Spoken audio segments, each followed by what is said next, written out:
Hello दोस्तों, स्वागत है आप सभी का लर्न फन पर। और आज का जो हमारा लेक्चर है वहाँ पे हम बात करेंगे एक नए चैप्टर के बारे में, दैट इज़ बायोटेक्नोलॉजी। ओके, सो इस चैप्टर की शुरुआत हम करेंगे चैप्टर के इंट्रोडक्शन से कि बायोटेक्नोलॉजी असल में है क्या। फिर उसके बाद हम यहाँ पे देखेंगे बायोटेक्नोलॉजी के कुछ प्रिंसिपल्स, ठीक है। फिर जीन क्लोनिंग, रिकॉम्बिनेंट डीएनए और जीन ट्रांसफ़र। सो ये सारी की सारी जो टेक्निक्स हैं इनको आज हम बेसिक तरीके से ही जानेंगे, थोड़ी थोड़ी बातें इनके बारे में जानेंगे क्योंकि एंटायर चैप्टर में इनको अच्छे तरीके से डिटेल में दिया गया है। ठीक है, सो शुरू करते हैं बिना किसी देरी के, विलंब के। आते हैं सबसे पहले यहाँ पे हम बायोटेक्नोलॉजी के बारे में चीजें करते हैं। बहुत बारी हम ऐसे शब्द सुन चुके हैं जैसे कि जेनेटिक इंजीनियरिंग, ठीक है, या जीन क्लोनिंग, या अपने ने क्या कहते हैं जब वो पढ़ा था मॉलिक्यूलर बेसिस ऑफ इनहेरिटेंस के अंदर डीएनए फिंगरप्रिंटिंग वगैरह, तो वहाँ पे हम लोग पीसीआर के अंदर पढ़ रहे थे कि हम लोग फ्रैगमेंटेशन करते हैं या जो डीएनए होता है उसको बैक्टीरियाज में जोड़ देते हैं, प्लाज्मिड में जोड़ देते हैं। वो सारी बातों का अब सेंस बनेगा, यहाँ पे सेंस बनेगा। हम लोगों ने लास्ट चैप्टर जो करा था that is microbes in human welfare, so वहाँ पे हम लोगों ने पढ़ा था कि बेसिलस थुरिंगीजेनेसिस जो है उसकी जीन्स को हम प्लांट में इंसर्ट कर देते हैं, ठीक है। अब वो कैसे होता है या ये सारी चीज़ें किस में आती हैं, सो ये सब कुछ बायोटेक्नोलॉजी ही है। यहाँ पे देखिए, biotechnology deals with the technique of using live organism or enzymes from organisms to produce products and processes useful to humans. Biotechnology एक ऐसी ब्रांच ऑफ साइंस है यहाँ पे ये सारी चीज़ हम करते हैं, जैसे कि हम लोग लाइव ऑर्गेनिज्म को यूज़ करें या उन ऑर्गेनिज्म से जो मिल रही है एंजाइम्स को यूज़ करें to produce products and processes useful for humans या यूजफुल टू ह्यूमंस, ठीक है। सो कभी भी कोई भी ऐसी चीज़ से हम लोग क्या कर रहे हैं, हम लोग क्या कहते हैं माइक्रोब्स के अंदर से एंटीबायोटिक्स निकाल रहे हैं या माइक्रोब्स के अंदर से हम लोग एंटीबायोटिक्स आइसोलेट कर रहे हैं। वहाँ पे हम लोगों ने क्या बोला था कि माइक्रोब्स एंटीबायोटिक्स देते हैं, ठीक है, बट वो माइक्रोब्स के अंदर से एंटीबायोटिक्स निकालना या बनवाना, उसको यूज़ करना, उसको प्रोसेस करना, वो सब किसके अंदर आता है? बायोटेक्नोलॉजी के अंदर आता है। So biotechnology deals with the technique of using living organism, क्योंकि कभी कभी हम एक कंप्लीट बैक्टीरिया भी यूज कर लेते हैं। So of using living organism या enzymes from organisms to produce products and processes useful to humans, products and processes useful to humans. Okay, ऐसे प्रोडक्ट और प्रोसेसेस बनाने के लिए जो हम लोगों के लिए यूजफुल हो। चलो बहुत सही, कोई दिक्कत वाली बात नहीं है। एग्जाम्पल की अगर हम बात करें तो यहाँ पे आप देख सकते हैं मेकिंग कर्ड, ब्रेड और wine which all are microbe mediated process. हम लोगों ने, अच्छा ठीक है, लास्ट लेक्चर में हम, या लास्ट लेक्चर भी नहीं कहूँगा, लास्ट चैप्टर बोलूँगा, वहाँ पे हम लोगों ने बोला था कि यार हमें माइक्रोब्स से क्या मिलता है, या माइक्रोब्स कर्ड बनाते हैं, माइक्रोब्स हम लोगों को वाइन मिलती है, या बहुत सारे क्या कहते हैं डोहा वगैरह उसमें, और डोहा क्या डोसा और पोहा मिक्स हो गया तो डोहा बन गया वो, बट डोसा में और पोहा वगैरह में यूज होती है। या माइक्रोब्स हम लोगों को बहुत सारी अल्कोहलिक ड्रिंक्स बनाने में हेल्प करते हैं, बट वो चलो ठीक है कर रहे हैं, वो टेक्निक जो है पूरा का पूरा जहाँ पे हम लोग माइक्रोब्स को यूज कर रहे हैं अपने लिए प्रोडक्ट्स बनाने के लिए। अब चलो अगर एक बारी को माने कि माइक्रोब्स को हम यूज कर रहे हैं अल्कोहल बनाने के लिए, तो जो टेक्निक सारी की सारी लगेंगी it will come under biotechnology, ठीक है। वो सब कुछ क्या कहलाएगा? बायोटेक्नोलॉजी कहलाएगा। और कभी कभी हम माइक्रोब का डीएनए भी यूज करते हैं, कोई जीन भी यूज करते हैं, तो it also comes under biotechnology. Okay, अच्छा आगे बढ़ते हैं थोड़ा सा, जैसे कि in vitro fertilisation leading to test tube baby, test tube baby जो बनाते हैं it is also part of biotechnology. Synthesising a gene and using it, आप एक जीन बना रहे हैं उसको यूज करें, that is also part of क्या कहते हैं बायोटेक्नोलॉजी। आप डीएनए वैक्सीन बना रहे हैं या आप डिफेक्टिव जीन को करेक्ट कर रहे हैं, that is also part of biotechnology. अगर आपको याद होगा तो हम लोगों ने ह्यूमन हेल्थ एंड डिसीज में पढ़ा था एडीए डेफिशिएंसी, ठीक है। और अगर नहीं पढ़ा था चलो कोई बात नहीं, हम लोग इस चैप्टर के अंदर पढ़ेंगे एडीओ डेफिशिएंसी, ठीक है। तो एक डेफिशिएंसी डिसीज है, या आप ऐसे भी कह सकते हैं बहुत सारे डिसीज जो होती हैं वो जेनेटिक डिसऑर्डर की वजह से होती हैं। अगर आप वहाँ से वो डिफेक्टिव जीन जो है इंडिविजुअल से निकाल दें और उसको किसी सही जीन से रिप्लेस कर दें तो जो जेनेटिक डिसीज है उनको भी करेक्ट किया जा सकता है। तो ये जो पूरा का पूरा प्रोसेस होता है ये भी किस में आ जाता है? बायोटेक्नोलॉजी में आ जाता है। So developing a DNA vaccine और correcting a defective gene, it is also part of biotechnology, ठीक है। Now European federation of biotechnology has given a definition of biotechnology as integration of natural science and organism, cells, parts of the parts thereof and molecular analogs for products and services.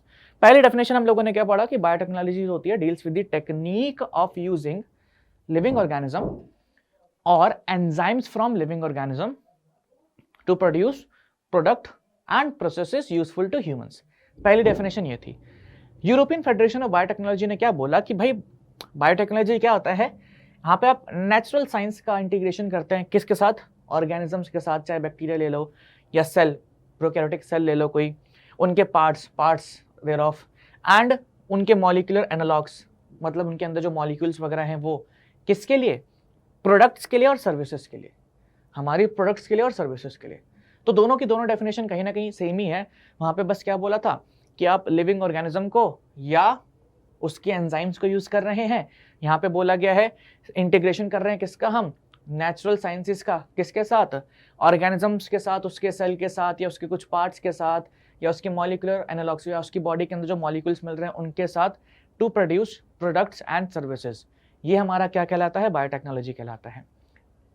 Natural sciences in the sense कि जो आप natural experiments वगैरह करते हैं, natural techniques वगैरह use करते हैं, उसका इंटीग्रेशन किसके साथ, मॉलिक्यूलर प्रोडक्ट्स ऑफ बैक्टीरिया या एंजाइम्स ऑफ बैक्टीरिया या पार्ट्स ऑफ कुछ bacteria to form product and services. ठीक है, जैसे कि एग्जांपल के तौर पे आप वाइन में क्या कर रहे हो, वाइन में आप लोगों ने बैक्टीरिया लिया है, उसको फर्मेंटेशन में यूज कर लिया है, तो नेचुरल साइंस ही तो है, बट वहाँ पे हम एक बैक्टीरिया को यूज कर रहे हैं अपने प्रोडक्ट के लिए, उसको हम किस में डालेंगे, उस प्रैक्टिस को, उस टेक्निक को हम किस में डालेंगे, बायोटेक्नोलॉजी में डालेंगे, है ना। सो ये सारी चीजें अभी हम थोड़ा और डिटेल में जानेंगे तो आपके लिए और चीजें आसान हो जाएंगी। उससे पहले अब यहाँ पे आते हैं। Now among two core techniques that enabled words of modern biotechnology are genetic engineering and second is maintenance of sterile ambience in chemical engineering। अब ये सारी बातें क्या हैं क्या नहीं है इसको जरा समझते हैं। दो मेन चीजें जिससे बायोटेक्नोलॉजी का जन्म हुआ है आप कह सकते हैं, जैसे कि हम लोग कहते हैं कि भाई एग और स्पर्म से मिलकर के क्या बनता है, हमारा बेबी बनता है। ठीक है, so egg and sperm are responsible for the formation of zygote. अगर एग नहीं होता तो जायगोट नहीं बनता, या अगर स्पर्म नहीं होता तो जायगोट नहीं बनता। उसी तरीके से दो टेक्निक्स जो मॉडर्न बायोटेक्नोलॉजी का, या कह सकते हैं सिंपली कि बायोटेक्नोलॉजी का एकदम बेस है, वो बहुत इंपॉर्टेंट है, या कह सकते हैं उन टेक्निक्स के बारे में पढ़ने जा रहे हैं। फर्स्ट इज जेनेटिक इंजीनियरिंग, दूसरा क्या है, maintenance of sterile chemical ambience. अभी उसके बारे में भी हम बात करेंगे, लेकिन पहले जेनेटिक इंजीनियरिंग के बारे में बात करते हैं। आराम आराम से चलना है, कोई जल्दी नहीं है। अभी तक के सेशन में मैंने आपको दो इंपॉर्टेंट डेफिनेशंस बताई हैं। पहली डेफिनेशन जो बेसिक सी थी कि बायोटेक्नोलॉजी रेफर्स टू द या deals with the technique of using living organisms और enzyme of living organisms to produce या to produce products and processes useful to humans. पहली डेफिनेशन ये थी हमारी। दूसरी यूरोपियन फेडरेशन ऑफ बायोटेक्नोलॉजी ने जो दी थी कि इंटीग्रेशन ऑफ नेचुरल साइंसेस का एंड ऑर्गेनिज्म का या सेल का या उसका कोई पार्ट या उसका कोई molecular analogue to produce products and processes useful to human, या to produce products and processes भी लिख सकते हैं, फॉर ह्यूमन वेलफेयर। ओके, अब जेनेटिक इंजीनियरिंग क्या होता है, technique to alter the chemistry of genetic material, okay, या to introduce these into host organism and thus, एक मिनट, हाँ, and thus change phenotype of host organism। Genetic engineering एक बार फिर से, technique to alter chemistry of genetic material, ऐसी technique जिसकी help से आप किसी के जेनेटिक मटेरियल की केमिस्ट्री चेंज कर दें या उसके अंदर कुछ चेंजेस ला दें।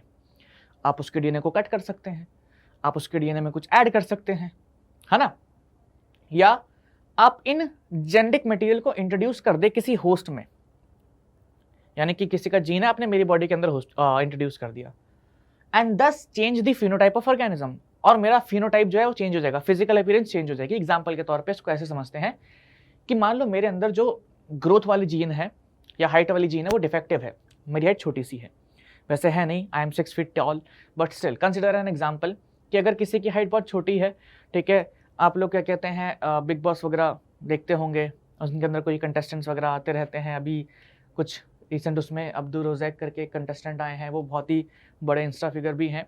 मैं कुछ वो नहीं कर रहा कि मतलब मैं किसी को डिफेम नहीं कर रहा, जैसे एग्जाम्पल के तौर पे उनकी ग्रोथ वाली जो जीन है वो डिफेक्टिव है। सो अगर बचपन में या कह सकते हैं उस टाइम पे उनकी ग्रोथ वाली जीन को रिप्लेस करके करेक्टिव जीन डाल दी जाती तो उनकी हाइट जो है नॉर्मल हो सकती थी, उनकी ग्रोथ नॉर्मल हो सकती थी।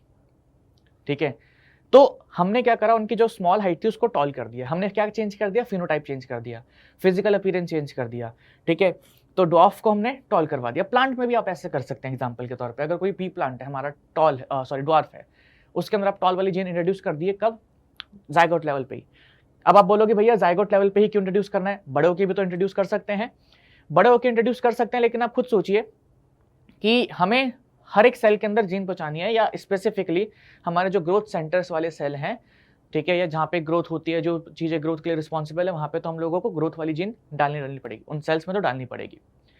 अब एम्ब्रियो के दौरान या जाइगोट के दौरान, जाइगोट में तो चलो एक ही सेल होता है, एम्ब्रियो के दौरान कुछ 30-40 सेल्स होते हैं, तो आप हर एक सेल में जीन को इंट्रोड्यूस कर सकते हैं। लेकिन अब इस स्टेज पे जब कोई इंसान पहुंच जाए, जब इतना बड़ा इंसान कोई हो जाए, तो उसके सेल्स में हर एक सेल या हर एक ग्रोथ सेल के अंदर जीन इंसर्ट करना थोड़ा मुश्किल हो जाता है। ठीक है, इसलिए जीन इंट्रोडक्शन वाला जो प्रोसेस है यूजुअली हम करते हैं एम्ब्रियो स्टेज पे, जाइगोट स्टेज पे। ये आपको मैं आगे भी बार बारी बोलता रहूंगा। जीन इंट्रोडक्शन वाला जो अगर कोई प्रोसेस है या स्टेप है, तो उसको हम एम्ब्रियो या जाइगोट लेवल पे करेंगे, उसको हम अडल्ट लेवल पे नहीं करते हैं, क्योंकि प्रॉब्लम्स आती हैं। हम सारे सेल में जीन्स को इंट्रोड्यूस नहीं कर सकते हैं। अगर कोई स्पेसिफिक सेल की बात है फिर तो कोई दिक्कत नहीं। अगर आपको किसी, जैसे अगर बात करते हैं कि हार्ट सेल्स के अंदर ही डालना है या ब्लड सेल के अंदर किसी में डालना है, तो आप ऐसा कर सकते हैं कि आप लोगों ने कुछ ब्लड सेल्स निकाले, ठीक है, उनको डिवाइड करवाया, और डिवाइड तो क्या ही करवा सकते हैं ब्लड सेल्स को, बट चलो ठीक है, आपने उसको डिवाइड वगैरह करवाया, माइटोसिस वगैरह उसमें करवाया, आप लोगों ने वापस उसको डाल दिया। तो टेम्पररी काम होता है। जो अगर कोई टेम्पररी जेनेटिक डिसीज है तो वो ठीक करी जा सकती है, लेकिन आपको अगर परमानेंट क्योर निकालना है तो आपको जीन इंट्रोड्यूस करना पड़ेगा इन ऑल सेल्स। ठीक है, सो जेनेटिक इंजीनियरिंग क्या होती है? इट इज टेक्निक जहाँ पे हम किसी के डीएनए का या आरएनए का केमिस्ट्री चेंज कर सकते हैं, उसके अंदर जीन ऐड कर सकते हैं, निकाल सकते हैं, या उसको हम इंट्रोड्यूस कर सकते हैं किसी दूसरे ऑर्गेनिज्म में, जिस वजह से क्या हो जाएगा, उसका फिनोटाइप ही चेंज हो जाएगा। सो ये हमारा जेनेटिक इंजीनियरिंग, ये करना सीख गए लोग। ठीक है, एक तो ये लोगों को करना आ गया। दूसरा, मेंटेनेंस ऑफ स्टेराइल, या स्टेराइल का मतलब क्या होता है? Microbial contamination free ambience in chemical engineering process to enable growth of only the desired microbe, ठीक है, in large quantity for manufacture of biotechnological products like antibiotics, vaccines, enzymes। और हम क्या सीख गए? पहला तो हम सीख गए जेनेटिक इंजीनियरिंग, जहां पे हम लोग किसी का भी डीएनए वगैरह काट पीट सकते थे, उसको ऑल्टर कर सकते थे, किसी में भी डाल सकते थे। हाँ, कैसे डालते हैं कैसे नहीं डालते उन सब के बारे में भी हम बात करेंगे, बट वो हम लोग सीख गए, या मान लो कुछ साइंटिस्ट को सीख गए, और कुछ साइंटिस्ट को भी सीख गए कि किस तरीके से एक स्टेराइल इन्वायरमेंट या माइक्रोबियल फ्री इन्वायरमेंट, ठीक है, हम लोगों को क्रिएट करना है। और सिर्फ अपने डिजायर्ड, जैसे कि मेरे आसपास बहुत सारे बैक्टीरियाज हैं, मैं चाहता हूं कि भाई मेरे को सिर्फ इकोलाई की ग्रोथ करवानी है, तो किस तरीके से सिर्फ मैं इकोलाई की ही ग्रोथ करवाऊं इन लार्ज क्वांटिटीज, ठीक है, और अपना जो एंटीबायोटिक्स वगैरह उसका प्रोडक्शन कराऊं। तो ये जो दोनों टेक्निक्स जैसे ही आ गई साइंटिस्ट लोगों को, अपना क्या बन चुका है? बायोटेक्नोलॉजी बन चुका। सिर्फ जेनेटिक इंजीनियरिंग से अकेले बायोटेक्नोलॉजी नहीं बना, सिर्फ मेंटेनेंस ऑफ स्टेराइल इन्वायरमेंट से, ठीक है, उससे भी हमारा क्या कहते हैं बायोटेक्नोलॉजी नहीं बना। द कंबाइन एफर्ट, या कह सकते हैं the combine processes of both, ठीक है, maintenance of sterile environment and genetic engineering, the both techniques give birth to biotechnology. क्योंकि ऊपर लिखा हुआ है, यहाँ पे देखो लिखा हुआ है, यहाँ पे 2 core techniques that enabled the birth of modern biotechnology. Again, जैसे कि स्पर्म है, एग है, उससे जायगोट बनता है, उसी तरीके से जेनेटिक इंजीनियरिंग से, एंड ये जो मेंटेनेंस ऑफ स्टेराइल एनवायरनमेंट वाला जो टेक्निक है, इसके वजह से बायोटेक्नोलॉजी बना। अगर इसमें से कोई एक भी हम लोगों को नहीं आता तो फिर बायोटेक्नोलॉजी का कभी बर्थ होता ही नहीं। सो मेंटेनेंस ऑफ स्टेराइल, और we can say ambience, sterile ambience in chemical engineering process to enable growth of only desired microbes, सिर्फ डिजायर्ड माइक्रोब्स की ही हम ग्रोथ करवा सकें in large quantities for the manufacture of अपना biotechnological products. Okay, अच्छा, यहाँ तक बात क्लियर है सारी की सारी, हमें यहाँ तक कोई इशू नहीं है, हम इस बात को समझ चुके हैं। तो अब हम लोग पहले बेसिक में जानेंगे कि कौन कौन सी टेक्निक्स है, क्या क्या सारी चीज़ें हो रही हैं, ठीक है, उसके बारे में पढ़ेंगे। सो अब हम स्टार्ट कर रहे हैं विद प्रिंसिपल्स ऑफ बायोटेक्नोलॉजी। इसके बारे में कुछ बेसिक चीज़ें सीखेंगे, ठीक है। फिर मैं आप लोगों को ये जीन क्लोनिंग क्या होता है, रिकॉम्बिनेंट डीएनए क्या होता है, जीन ट्रांसफ़र वगैरह क्या है, जीन गन क्या होता है, इन सब के बारे में आपको बताऊँगा, ताकि आप लोगों को थोड़ा आइडिया लग जाए क्योंकि चैप्टर में आगे ना यही सारी चीज़ें हमारे सामने आने वाली हैं। ठीक है, चलिए सो शुरू करते हैं। अब यहाँ पे क्या बोला गया है, let us now understand the conceptual development of principles of genetic engineering. Genetic engineering का भी डेवलपमेंट जो है कुछ टेक्निक्स से डेवलप हुआ था। ठीक है, सो हम लोगों ने क्या बोला सबसे पहले कि बायोटेक्नोलॉजी जो है वो जेनेटिक इंजीनियरिंग से बनी हुई है एंड मेंटेनेंस ऑफ जो स्टेराइल एम्बियंस वाला कंडीशन है उससे बनी हुई है। अब जेनेटिक इंजीनियरिंग में हम लोगों ने बोला कि हम किसी ऑर्गेनिज्म का जो डीएनए है, आरएनए, उसका केमिस्ट्री चेंज कर सकते हैं, ऑल्टर कर सकते हैं, या उसको हम निकाल करके किसी दूसरे होस्ट में डाल सकते हैं, उसका फिनोटाइप चेंज कर सकते हैं। तो अब जाहिर सी बात है कि वो बहुत बड़ी चीज़ है। सुनो, बहुत ज़्यादा बड़ी चीज़ है बाबा। अगर आप किसी के उसमें से डीएनए निकाल रहे हो, किसी दूसरे ऑर्गेनिज्म के अंदर डाल रहे हो, और तो और उसके अंदर चेंजेस भी आ रहे हैं, फिजिकल चेंजेस भी आ रहे हैं। कल को आप ऐसा भी कर सकते हो कि भैया लिजार्ड का जो वो है जीन निकाल करके, ठीक है, हमारी बॉडी के अंदर डाल दिया, तो उसकी हमारी जो स्किन होगी हो सकता है लिजार्ड की तरह थोड़ी रफ सी हो जाए, हो सकता है, there are possible, but these experiments are ethically not मतलब अलाउड बाय गवर्नमेंट। क्योंकि वही बात है, हम लोग मूवीज में देखते हैं ना, इंग्लिश मूवीज में या जो भी अपनी मूवीज होती हैं, कि कभी कभी लोग ह्यूमंस के ऊपर एक्सपेरिमेंट करते हैं, सो किसी का जीन निकाल कर किसी की बॉडी में डाल देते हैं, and ultimately it leads to creation of monsters, उसमें से मॉन्स्टर भी बन जाते हैं। सो हो सकता है कि हाँ वो जीन हम लोगों के लिए बेनिफिशियल हो, लेकिन हो सकता है उससे कोई मॉन्स्टर भी बन जाए। अब रियल लाइफ में तो कोई सुपर हीरो है नहीं ना, यहाँ पे तो कोई वो हल्क या थॉर वगैरह कोई है नहीं ना, तो अपन को क्या करना पड़ेगा, अपन को तो थोड़ा संभल के रहना पड़ेगा। अपन को तो एक्सपेरिमेंट्स जो है जितने अलाउड हैं, जितने पॉसिबल हो सकते हैं, जिनका रिजल्ट हम लोग एक्सपेक्ट कर सकते हैं कि ये आएगा, वही करते हैं ना हम लोग। तो इसलिए ह्यूमंस के ऊपर जेनेटिक एक्सपेरिमेंट्स जो हैं वो ऐसे अलाउड नहीं है कि आप, वरना कल को कोई बोलेगा एक काम करो, हमारे अंदर शेर का कोई अच्छा सा स्ट्रॉन्ग बोन्स वाला जीन डाल दो। अब सोचो, उसकी बोन्स तो बहुत स्ट्रॉन्ग हो जाएगी, वो तो सारे लोगों को पीटता फिरेगा। तो इसलिए सारी चीज़ें अलाउड नहीं होती हैं। नाउ अगर जेनेटिक इंजीनियरिंग की बात करें तो जेनेटिक इंजीनियरिंग के भी अंदर भी बहुत सारे टेक्निक्स थी, बहुत सारे स्टेप्स से एक जेनेटिक इंजीनियरिंग का रोल बना है या उसका डेवलपमेंट हुआ है। You probably appreciate the advantage of sexual reproduction over asexual reproduction. The former provides opportunity for variations and formulations of unique combinations of genetic setup.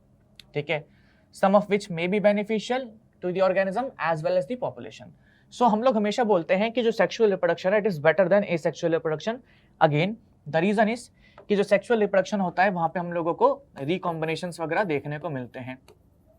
ठीक है, ये आप कह सकते हो जब गैमीट फॉर्मेशन होता है तो वहाँ पे मियोसिस होता है, एंड मियोसिस के अंदर क्या होता है, मियोसिस के अंदर क्रॉसिंग ओवर होता है, यहाँ पे होता है crossing over.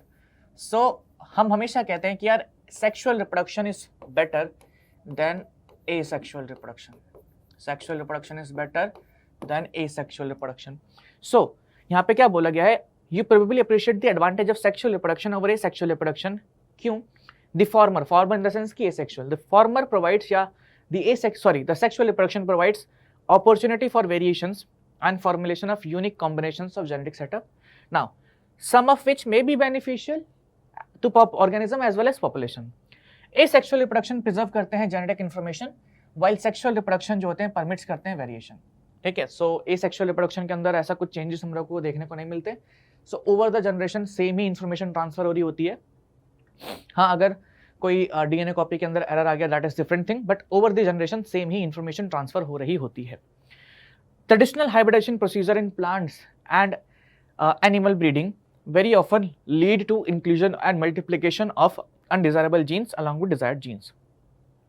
Traditional hybridization methods आप लोग छोटी क्लासेस में पढ़ते हैं, या आप लोग मतलब जब कभी उसकी बात करते हैं, फूड इंप्रूवमेंट या ग्रोथ वगैरह की बात करते हैं, तो उसमें हम लोग सीखते हैं कि यार देखो हमारे पास मान लेते हैं प्लांट की दो वैरायटी है, एक मैंगो है, ठीक है, सो मैंगो है एक कहाँ का, मान लेते हैं तमिलनाडु का, ठीक है, और एक मैंगो है हमारे पास पंजाब का, एक मैंगो है हमारे पास पंजाब का, ठीक है, बहुत सही। अब ये जो तमिलनाडु का मैंगो है इसका साइज ना बहुत बढ़िया है, मतलब साइज इसका बिग है, बट टेस्ट में it is not that much sweet, taste में it is not so sweet, मीठा है बट इतना मीठा नहीं है। अच्छा, अगर पंजाब की मैंगो की बात करें तो उसका साइज जो है वो स्मॉल है, बट टेस्ट में it is very good, taste में इट इज वेरी स्वीट।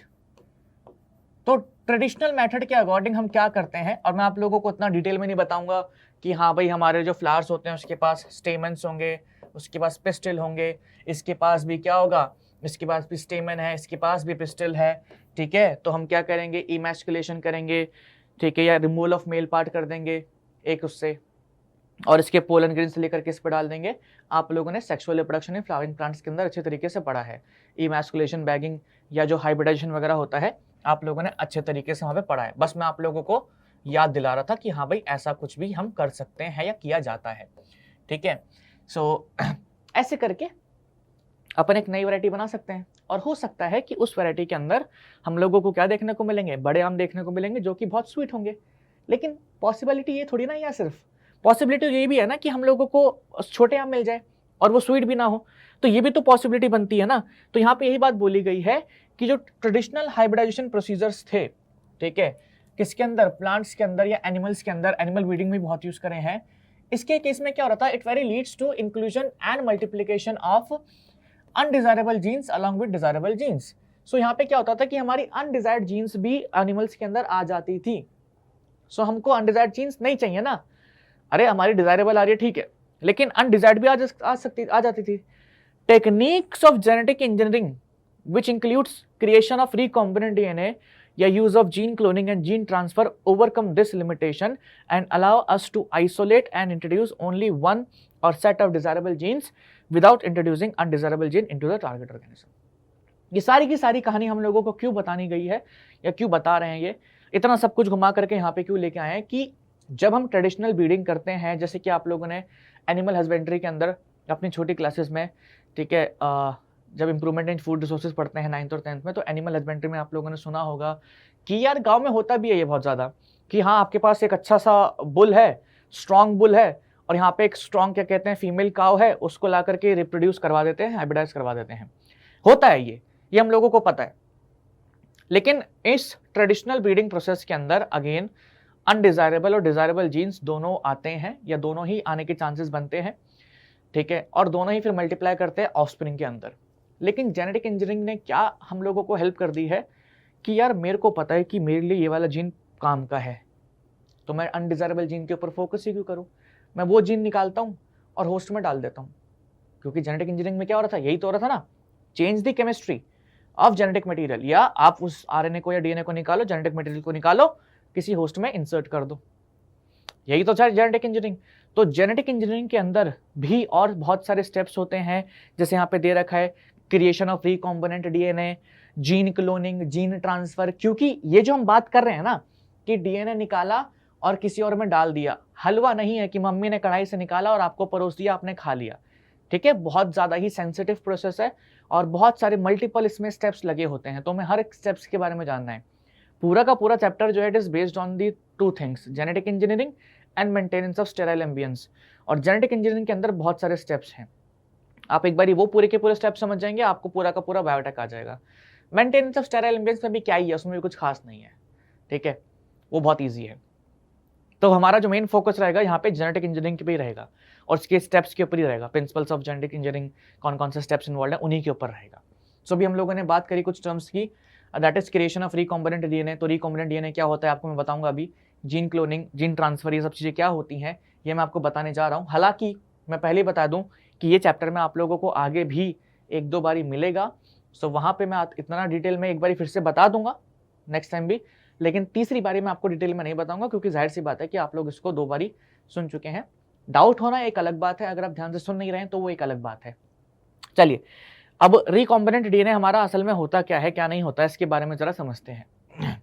यहाँ पे आप देख रहे हैं एक फॉरेन डीएनए है। मान लेते हैं कि अपन को कोई, मान लो उस मैंगो के एग्जाम्पल लेते हैं, ठीक है, मान लेते हैं अपन को वो मैंगो जो था पंजाब वाला, उसका स्वीटनेस वाला जीन चाहिए था, तो हम लोगों ने स्वीटनेस वाला जो पोर्शन था या जीन का जो पोर्शन था वो निकाल लिया। अच्छा, और ये मतलब मान लो डीएनए जो है हमारा उसका है, जो मैंगो हमारा तमिलनाडु का था जिसके अंदर साइज बड़े बड़े थे, ठीक है, उसका है। हमने इसके बीच में क्या करा, एक कट लगाया और इस जीन को यहां से उठा करके इसमें डाल दिया। तो अब जो आप लोगों को ये डीएनए दिख रहा है, इसके अंदर एक दूसरे ऑर्गेनिज्म का, एक दूसरे स्पीसीज का डीएनए है। सो ये क्या बन चुका है हमारा, ये रिकॉम्बिनेंट डीएनए बन चुका है। ये क्या बन चुका है, ये रिकॉम्बिनेंट डीएनए जो है वो बन चुका है। भैया ये तो बहुत आसान है, ये तो भैया मैं भी कर दूंगा, ये ब्रीफ में है। अब रिकॉम्बिनेंट डीएनए के लिए भी ना आप लोगों को बहुत सारी चीजें लगती हैं, जैसे यहाँ पे लिखा हुआ है, एक मिनट रुको, हाँ जी, अब जैसे यहाँ पे लिखा हुआ है, क्या क्या लिखा है यहाँ पे कि फॉरेन डीएनए, फिर यहाँ पे आप लोगों को वेक्टर डीएनए दिख रहा होगा, ओके, फिर आप लोगों को यहाँ पे दिख रहा होगा सेम रिस्ट्रिक्शन एंजाइम। नहीं दिख रहा तो मैं जूम करके दिखा देता हूँ, हम तो इसलिए है ना, ये देखो लो, vector DNA plasmid, restriction enzymes, ठीक है, यहाँ पे ये डीएनए लाइगेस वगैरह, क्या होता है ये सब, है क्या ये सब, वो हम लोग आगे देखेंगे, ठीक है। बट अभी आपको मैं कुछ बेसिक बातें और बताना चाहता हूं, तो उसको हम लोग पहले देख लेते हैं। असल में हम लोग क्या करते हैं कि जो हमारी डिजायर्ड जीन होती है वो हम दूसरे होस्ट के डीएनए में डालते हैं, और जो हमारा यहाँ पे जो नया जीन बनता है या जो नया अपना स्ट्रक्चर बनता है जिसके अंदर फॉरेन जीन है, इसको फॉरेन जीन क्यों बोला है, क्योंकि हम लोग इसको कहीं बाहर से लेके आए हैं, बाहर से इन द सेंस कि दूसरे ऑर्गेनिज्म से लेकर के आए हैं। तो ये हमारी क्या है, फॉरेन जीन जुड़ी हुई है, इसके अंदर फॉरेन जीन जुड़ी हुई है, ठीक है, इस प्लाज्मिड के अंदर फॉरेन जीन जुड़ी हुई है। सो ये हमारा क्या कहलाएगा, ये हमारा कहलाएगा रिकॉम्बिनेंट डीएनए। आगे इस रिकॉम्बिनेंट डीएनए का क्या करना है क्या नहीं करना, दैट इज डिफरेंट थिंग, ठीक है। अच्छा वो बाद में बता देंगे हम लोग। अच्छा ये हो गया हमारा रिकॉम्बिनेंट डीएनए। अच्छा अब जाहिर सी बात है कि आपने इसके अंदर जीन जोड़ दिया, तो आपको क्या करना पड़ेगा, आपको उसको किसी दूसरे उसमें, मतलब जिस ऑर्गेनिज्म में डालना है। क्या हो सकता है कि जैसे आप लोगों ने, मतलब ये एक ऐसा मान लेते हैं उसी के मैंगो की सीड में या मैंगो के जायगोट में डालना होगा, तो कैसे डालोगे, ठीक है। तो फिर आता है यहाँ पे जीन ट्रांसफर का प्रोसेस, ठीक है। यहाँ पे क्या आता है, जीन ट्रांसफर का प्रोसेस। रिकॉम्बिनेंट डीएनए को डिजायर्ड सेल में, रिकॉम्बिनेंट डीएनए को किस में डालना है हम लोगों को, अपने डिजायर्ड सेल में डालना है, सेल में डालना है। अभी के लिए मैं मान लेता हूँ जायगोट ही है मेरा, ठीक है। तो अब कैसे डाल सकते हैं, उसके लिए डिफरेंट डिफरेंट प्रोसेस है। यहाँ पे आप देख सकते हैं, यहाँ पे लिखा है बिफोर पल्स। सेल मेम्ब्रेन जो होती है या सेल जो होता है हमारा, बहुत ही ऑब्वियस है, और यहाँ हम लोगों को पता है कि सेल के अंदर वेरियस हमारे आयंस होते हैं, पॉजिटिव नेगेटिव आयंस होते हैं। जैसे ही हम लोग सेल के अंदर इलेक्ट्रिक फील्ड अप्लाई करते हैं, जैसे कि मान लो सेल को मैंने एक इलेक्ट्रोलाइटिक सोल्यूशन में प्लेस करा, जैसे ही मैंने उसके ऊपर इलेक्ट्रिक फील्ड अप्लाई करी, तो सेल के अंदर जो हमारे आयंस होते हैं, पॉजिटिव नेगेटिव जो भी होते हैं, वो अपने को अलाइन कर लेंगे, ठीक है। पॉजिटिव यहाँ पे अलाइन हो रहे हैं, यहाँ पे नेगेटिव अलाइन हो रहे हैं, तो अपने आपको अलाइन कर लेते हैं। सो मैं क्या करता हूँ, असल में हम लोग एक लिक्विड लेते हैं, उस लिक्विड के अंदर रिकॉम्बिनेंट डीएनए डालते हैं, और उस लिक्विड के अंदर थोड़े बहुत आयंस वगैरह भी डालते हैं, या उसको एक तरीके से कह लो, आप लोगों ने इलेक्ट्रोलाइटिक सोल्यूशन लिया है, इलेक्ट्रोलाइटिक सेल पढ़ा होगा ना, तो इलेक्ट्रोलाइटिक सोल्यूशन लिया एक तरीके का, उसके अंदर आप लोगों ने रिकॉम्बिनेंट डीएनए डाल दिए हैं। उसी के अंदर आप लोगों ने क्या डाल दिया, अपना जायगोट सेल जो था वो भी डाल दिया। अब आपने इलेक्ट्रिक फील्ड अप्लाई करें, जैसे हम किसी सेल के अंदर इलेक्ट्रिक फील्ड अप्लाई करते हैं, तो उसकी वजह से सेल की जो परमेबिलिटी है या मेम्ब्रेन की जो परमेबिलिटी है वो बढ़ जाती है, या मेम्ब्रेन में थोड़े थोड़े स्पेस क्रिएट हो जाते हैं, ठीक है, तो मेम्ब्रेन की परमेबिलिटी बढ़ जाती है। तो यहाँ पे आप देख सकते हैं, ये जो ग्रीन वाले पोर्शन दिख रहे हैं आप लोगों को, these are the recombinant DNA. जैसे हम लोगों ने इलेक्ट्रिक फील्ड अप्लाई करी, मेम्ब्रेन के अंदर कुछ पोर्स क्रिएट हो गए, एंड यहाँ से डीएनए जो है पोर्स से इसके अंदर सेल के अंदर डीएनए चला गया। सो रिकॉम्बिनेंट डीएनए आपने जायगोट के अंदर इंट्रोड्यूस कर दिया। This process is known as gene transfer. And क्योंकि यहाँ पे इलेक्ट्रिक फील्ड की वजह से हेल्प मिली है, तो उसको आप इलेक्ट्रोपोरेशन भी कह सकते हैं। इलेक्ट्रोपोरेशन क्यों, क्योंकि इलेक्ट्रिक फील्ड की वजह से प्लाज्मा मेम्ब्रेन के अंदर थोड़े थोड़े पोर्स बन जाते हैं, सो इलेक्ट्रोपोरेशन। द मोमेंट हमने इलेक्ट्रिक फील्ड हटाई, अपने आप ही जो सेल्स की प्लाज्मा मेम्ब्रेन थी, जो लिपिड्स वगैरह थे, वो अपनी अपनी जगह पे आ गए और पूरा सेल बंद हो गया। तो अंदर लेकिन अभी तक रिकॉम्बिनेंट डीएनए जा चुका है। तो ये जो हमारा सेल बना, दैट इज दी, या ये जो सेल बना, ये जो भी ओपना होगा, this is genetically modified organism, this is genetically modified organism, क्योंकि इस ऑर्गेनिज्म के अंदर या इस ऑर्गेनिज्म का जो डीएनए है, इट इज मॉडिफाइड, नेचुरल नहीं है, जो उसका था वैसा नहीं है, उसका डीएनए मॉडिफाइड है, उसके अंदर हम लोगों ने एंजाइम्स ऐड करी है। So this is genetically modified organism, okay. So ये हमारा एक जीन ट्रांसफर करने का तरीका है, ओके। आप लोग सोच रहे होंगे भैया आपने पीछे वाला ये क्यों नहीं बताया हम लोगों को, ये क्या हो रहा है क्या नहीं हो रहा है। ये भी बताते। अभी हर एक चीज़ टाइम से आएगी। Again this is just the introduction part. अभी मैं आपको बता रहा हूँ कि जो जीन ट्रांसफ़र है, रिकॉम्बिनेंट डीएनए है, इसका छोटा आइडिया दे रहा हूँ कि इसमें असल में है क्या, कहना क्या चाह रहे हैं। ठीक है, जीन ट्रांसफ़र करने के बहुत सारे तरीके होते हैं। इलेक्ट्रोपोरेशन मैंने आपको बता दिया। एक होता है जीन गन। जीन गन में हम क्या करते हैं, इस गन के अंदर ना बहुत पार्टिकल्स वगैरह होते हैं, हमारे टंगस्टन जैसे पार्टिकल्स होते हैं, गोल्ड जैसे पार्टिकल्स होते हैं।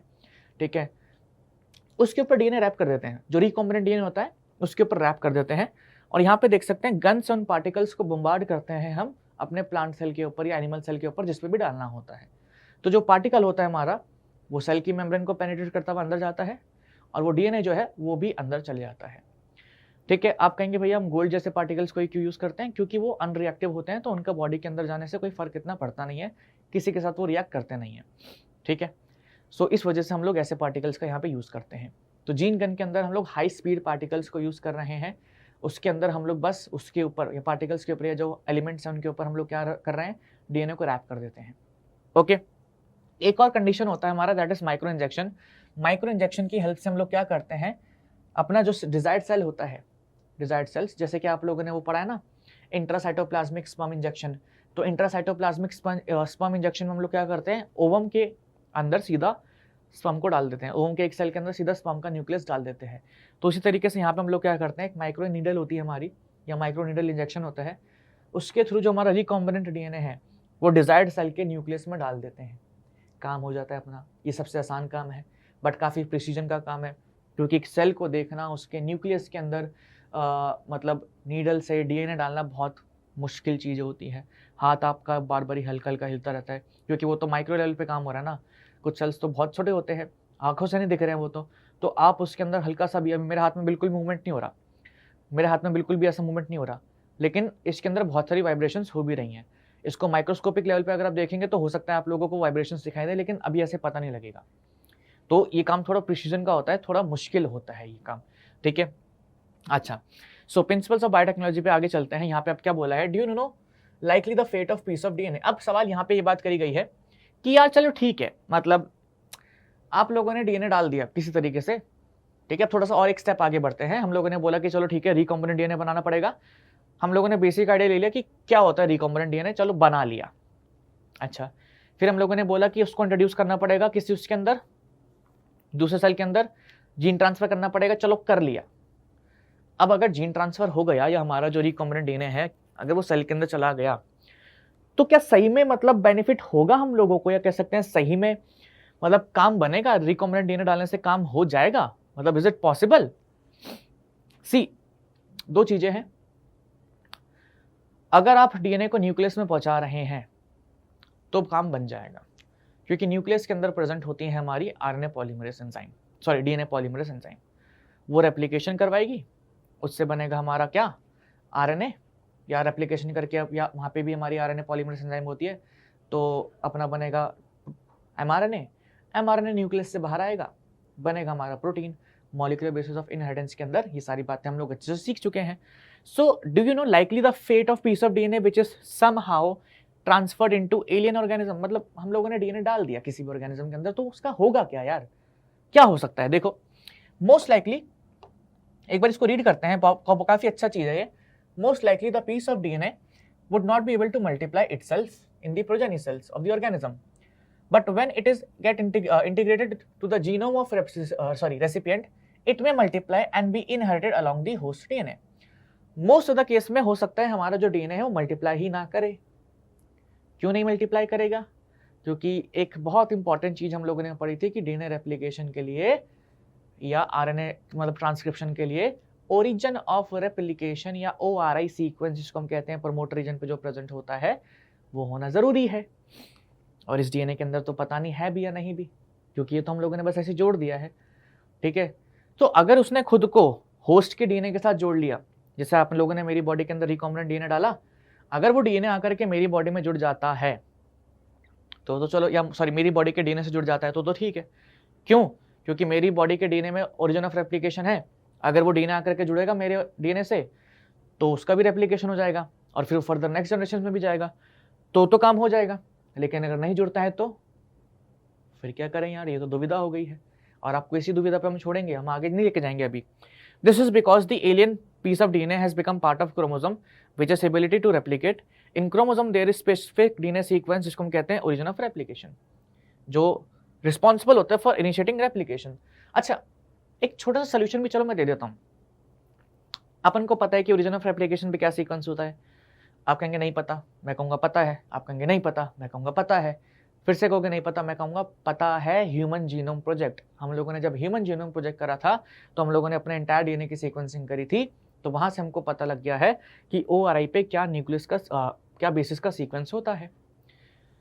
तो अगर मैं रिकॉम्बिनेंट डीएनए के आगे, वैसे तो चैप्टर में आगे बताया जाता है, बट अगर मैं रिकॉम्बिनेंट डीएनए के आगे ORI सीक्वेंस लगा दूं और उसको न्यूक्लियस में डाल दूं तो क्या काम बन जाएगा?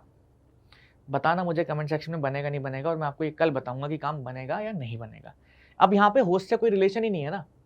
मैंने क्या कर दिया, मैंने ORI सीक्वेंस जो था रिकॉम्बिनेंट डीएनए के आगे जोड़ दिया और मैंने उसको न्यूक्लियस में पहुंचा दिया, क्योंकि रेप्लिकेशन की एंजाइम, ट्रांसक्रिप्शन की एंजाइम न्यूक्लियस में है, ट्रांसलेशन होता है साइटोप्लाज्म में, तो मैंने पहुंचा दिया। अब देख लेना कि क्या होगा क्या नहीं होगा, बाकी आते हैं हम क्विज के ऊपर। So first question is which of the following process या techniques can be included under biotechnology? In vitro fertilisation, synthesis of gene, correcting a defective gene या डेवलपिंग अ डीएनए वैक्सीन। किसको हम इंक्लूड कर सकते हैं under biotechnology?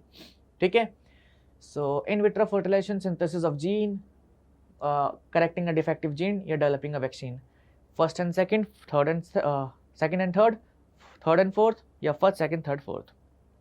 चलिए अगला question क्या है यहाँ पे, the term recombinant DNA refers to the DNA of host cell, DNA with piece of foreign DNA, DNA with selectable marker, DNA with more than one recognition site. कुछ शब्द तो आप लोगों ने सुना ही नहीं है, तो उन ऑप्शंस को तो इग्नोर ही कर देना। आते हैं पहले क्वेश्चन की तरफ। पहला क्वेश्चन यहाँ पे क्या है हमारा, कि यहाँ पे हमसे पूछा गया था कि कौन कौन सी प्रोसेसेस को हम बायोटेक्नोलॉजी में काउंट कर सकते हैं। तो IVF को भी काउंट कर सकते हैं, सिंथेसिस ऑफ जीन को भी, करेक्टिंग अ डिफेक्टिव जीन को भी, और डेवलपिंग अ डीएनए वैक्सीन को भी। आगे मैंने इंट्रोडक्शन वाले पार्ट में आगे आपको बताया था। रिकॉम्बिनेंट डीएनए कौन सा होता है? वो डीएनए जिसके अंदर हम लोगों ने फॉरेन डीएनए या किसी दूसरे का डीएनए जोड़ा हो। सो ऑप्शन नंबर बी यहाँ पे हमारा करेक्ट चॉइस है। ठीक है, सो आज हम लोगों ने बेसिक इंट्रोडक्शन वगैरह देख लिया, जीन ट्रांसफर तक हम लोगों ने बातें कर ली है। जीन क्लोनिंग वाला पोर्शन रहता है वो मैं आपको क्या कहते हैं नेक्स्ट क्लास में कराऊंगा। ठीक है, तो प्रिंसिपल्स को हम लोग नेक्स्ट क्लास के अंदर कंटिन्यू करेंगे, एंड जीन क्लोनिंग वाला पोर्शन भी आप लोगों को नेक्स्ट क्लास में करवा दिया जाएगा। आप मेरे को वो पता करके बताना भाई कि अब मैंने अगर रिकॉम्बिनेंट डीएनए के आगे ORI सीक्वेंस ऐड कर दिया है तो क्या उसको होस्ट पे डिपेंड होने की या होस्ट के डीएनए के साथ जुड़ने के लिए डिपेंड होना ज़रूरी है या नहीं है। ठीक है, मिलते हैं आप लोगों से नेक्स्ट क्लास में, तब तक के लिए bye bye and thank you so much.